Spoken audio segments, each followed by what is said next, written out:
The Adventures of Prickly Porky. Chapter 16.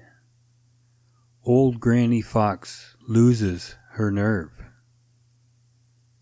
Uncle Billy Possum had passed the word along to Jimmy Skunk, Peter Rabbit, and Prickly Porky that old Granny Fox would be on hand at sunup to see for herself the strange creature which had frightened Reddy Fox at the foot of the hill where Prickly Porky lives. How did Uncle Billy know? Well, he just guessed. He is quite as shrewd and clever as Granny Fox herself, and when he told her that the only time the strange creature everybody was talking about was seen was at sunup, he guessed by the very way she sniffed, and pretended not to believe it at all, that she would visit Prickly Porky's hill the next morning.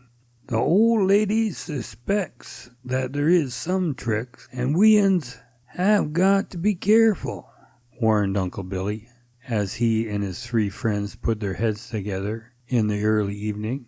She is done bound to come snooping around before sunup, he continued, and we uns must be out of sight, all excepting Brer Porky. She'll come just the way she did this afternoon, from the back of the hill instead of along the holler. Uncle Billy was quite right. Old Granny Fox felt sure that someone was playing tricks, so she didn't wait until jolly round red Mr. Sun was out of bed. She was at the top of the hill where Prickly Porky lives a full hour before sunup, and there she sat down to wait. She couldn't see or hear anything in the least suspicious. You see, Uncle Billy Possum was quite out of sight as he sat in the thickest part of a hemlock tree, and Peter Rabbit was sitting perfectly still in a hollow log, and Jimmy Skunk wasn't showing so much as the tip of his nose as he lay inside of the doorway of an old house under the roots of a big stump. Only Prickly Porky was to be seen, and he seemed to be asleep in his favorite tree. Everything seemed to be just as old Granny Fox had seen it 100 times before. At last, jolly little sunbeams began to dance through the green forest, chasing out the black shadows. Red-Eye the Vireo awoke and at once began to sing, in his way, not even waiting to get a mouthful of breakfast. Prickly Porky yawned and grunted.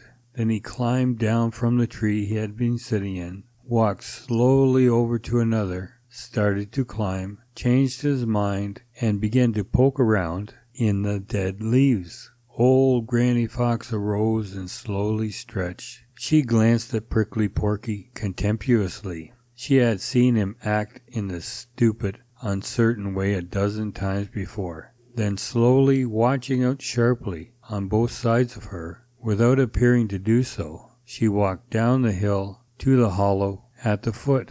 Now old Granny Fox can be very dignified when she wants to be, and she was now. She didn't hurry the least little bit. She carried her big plumey tail just so, and she didn't once look behind her, for she felt sure that there was nothing out of the way there, and to have done so would have been quite undignified. She reached the bottom of the hill and was walking along the hollow, smiling to herself to think how easy some people are frightened. When her sharp ears caught a sound on the hill behind her, she turned like a flash, and then, well, for a minute old Granny Fox was too surprised to do anything but stare. There, rolling down the hill straight towards her, was the very thing that Reddy had told her about.